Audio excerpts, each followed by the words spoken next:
Hello student, आज हम new chapter start करेंगे। न्यू चैप्टर सारणिक के अनुप्रयोग। स्टूडेंट, अब हम न्यू चैप्टर स्टार्ट कर रहे हैं सारणिक के अनुप्रयोग। तो इस चैप्टर के अंतर्गत क्या क्या पढ़ने हैं स्टूडेंट, वह हम डिस्क्राइब करेंगे। जैसे जो चैप्टर है सारणिक, सारणिक के अनुप्रयोग।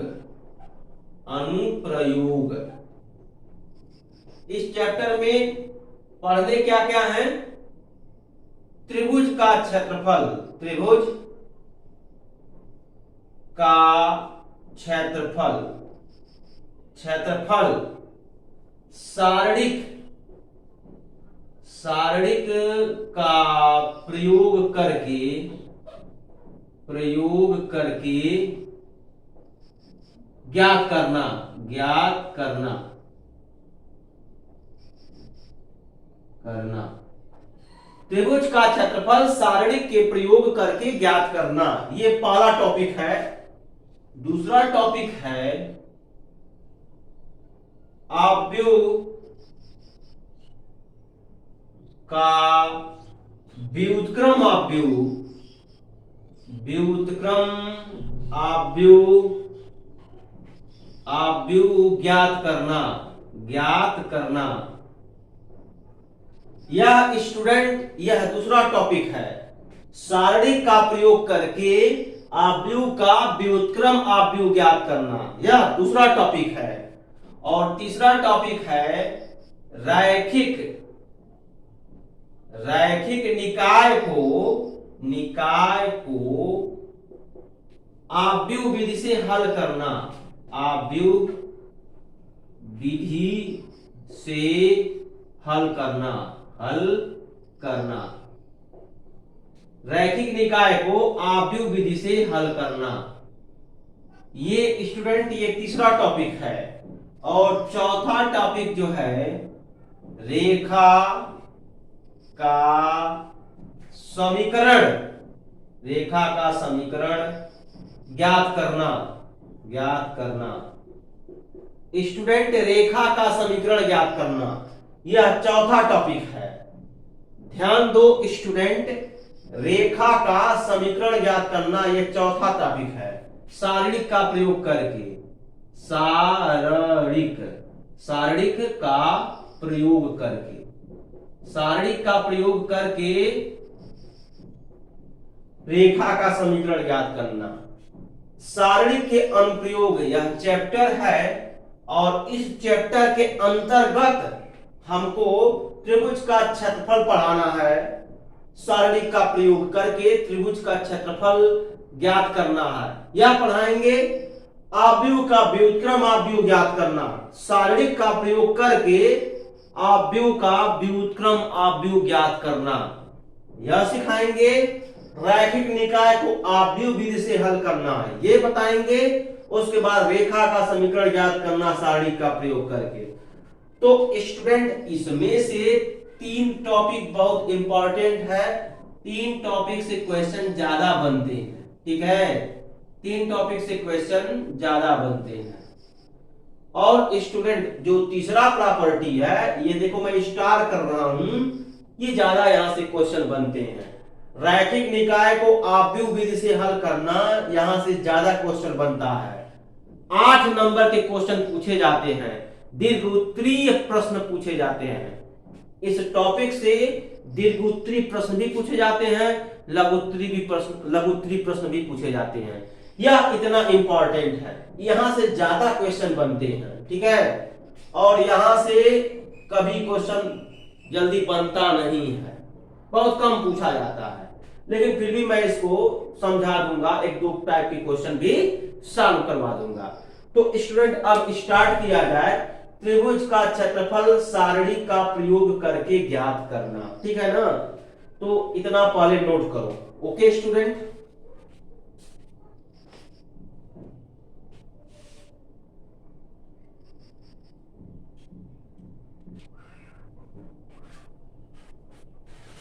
स्टूडेंट त्रिभुज का क्षेत्रफल सारणिक का प्रयोग करके ज्ञात करना है। चलो इस टॉपिक को समझा जाए।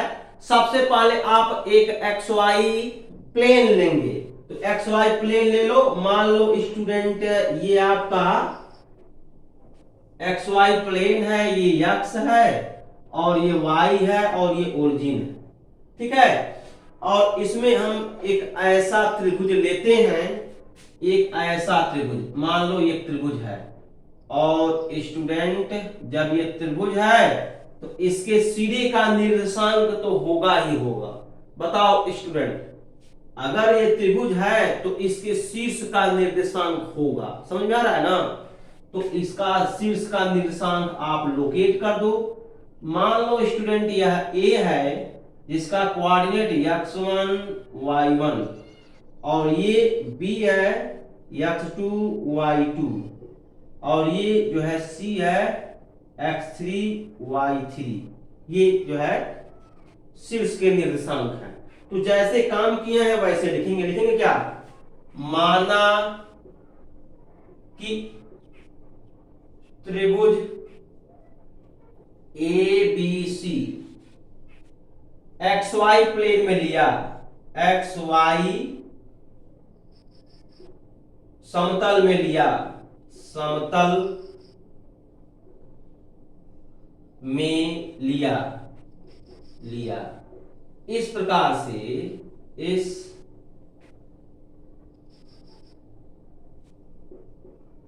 प्रकार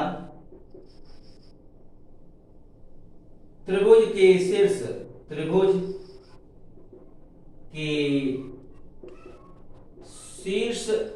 के निर्देशांक त्रिभुज के शीर्ष के निर्देशांक क्या है? त्रिभुज के शीर्ष के निर्देशांक जरा बताओ तो स्टूडेंट। त्रिभुज के शीर्ष के निर्देशांक क्रमशः A जिसका कोऑर्डिनेट x1 कामा y1, B जिसका कोऑर्डिनेट x2 कामा y2 और C जिसका कोऑर्डिनेट x3 कामा y3 ले लिया स्टूडेंट। समझ में आ रहा है ना।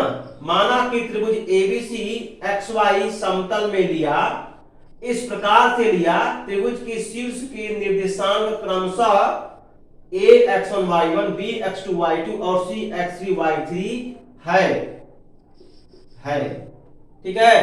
त्रिभुज के निर्देशांक क्रमशः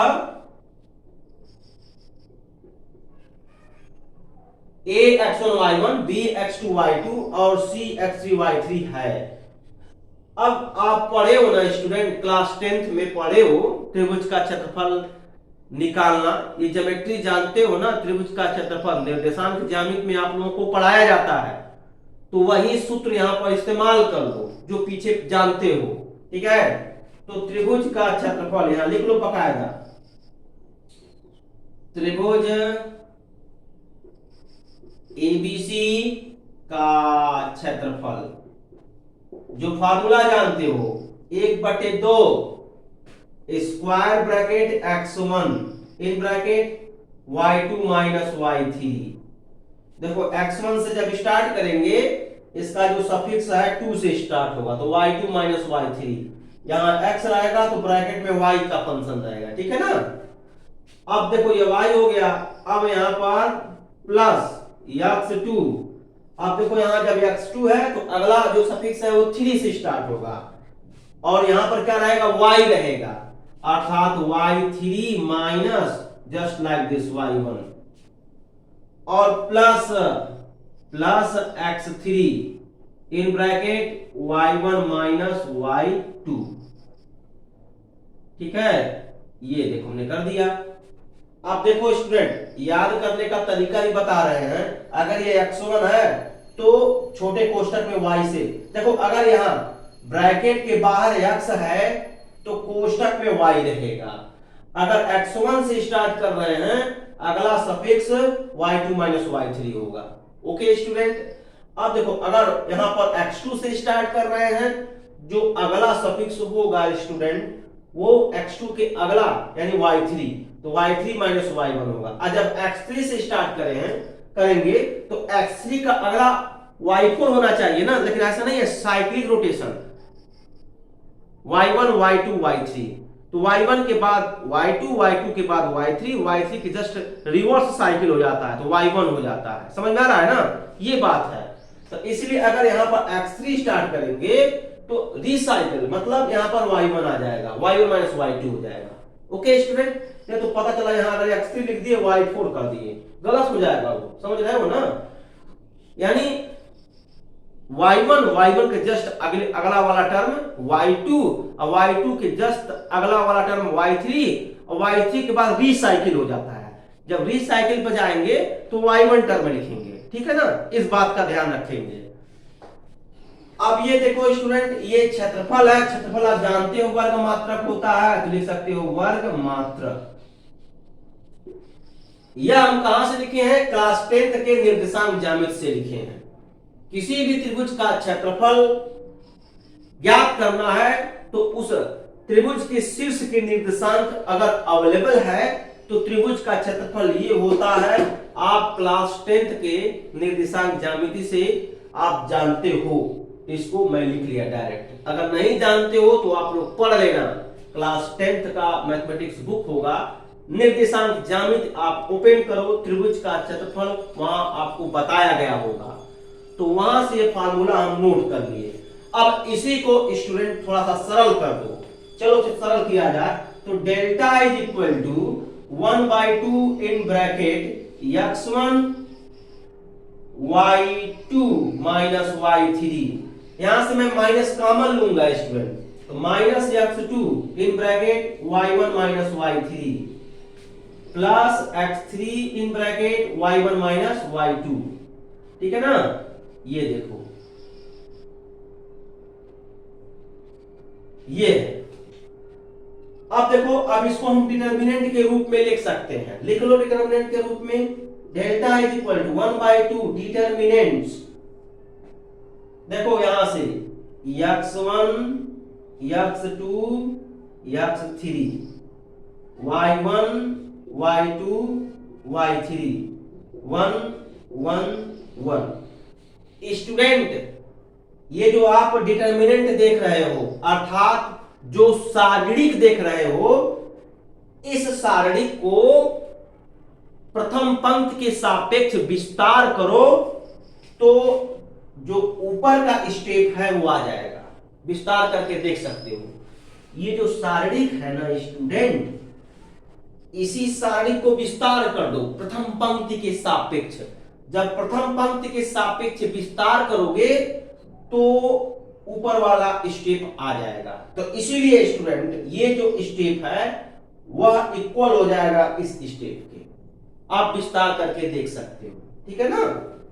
तो अब देखो स्टूडेंट, अब यहां पर सारणिक के गुणधर्म लगा दो।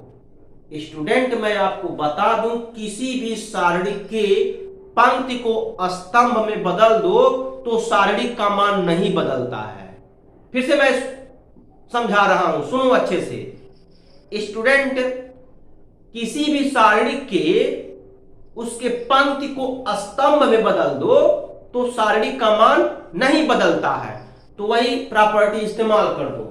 अर्थात स्टूडेंट R1 को हम C1 में बदलेंगे, यानी प्रथम पंक्ति को प्रथम स्तंभ में बदलेंगे, द्वितीय पंक्ति को द्वितीय स्तंभ में बदल दो, तृतीय पंक्ति को तृतीय स्तंभ में बदल दो। बदल करके स्टूडेंट जरा लिखो तो क्या हो जाएगा, डेल्टा इक्वल टू 1/2 डिटर्मिनेंट, यह हो जाएगा x1 x2 x3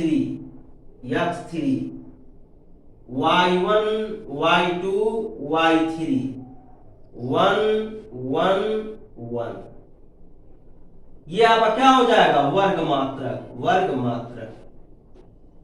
देखो ये फार्मूला स्टूडेंट आप लोगों को याद रखना पड़ेगा, ये फार्मूला अच्छे से याद कर लो। ये जब आप अच्छे से याद करोगे तभी सफलता मिलेगा, ये फार्मूला आप याद कर लो। देखो त्रिभुज का क्षेत्रफल सारणी के फॉर्म में है, इसी को याद रखना है। और क्षेत्रफल का मात्रक वर्ग मात्रक होता है ना, स्क्वायर यूनिट। अब यहां से लिख सकते हो वर्ग मात्रक, जब सॉल्व करेंगे तो आएगा वर्ग मात्रक। तो ये फार्मूला आपको याद करना पड़ेगा। तो स्टूडेंट आज आप सभी लोग फार्मूला याद कर लो अच्छे से, और जो भी कॉन्सेप्ट हम बताए हैं कि त्रिभुज का क्षेत्रफल कैसे निकाला जाता है, कैसे हम निर्देशांक ज्यामिति को कोरिलेट करके त्रिभुज का क्षेत्रफल सारणिक के रूप में प्राप्त कर लिए हैं, तो इतना आज आप लोग सीखो, इतना आज सीख लो। उसके बाद अगले लेक्चर में इससे रिलेटेड क्वेश्चन सॉल्व करवाएंगे। Okay student, thank you.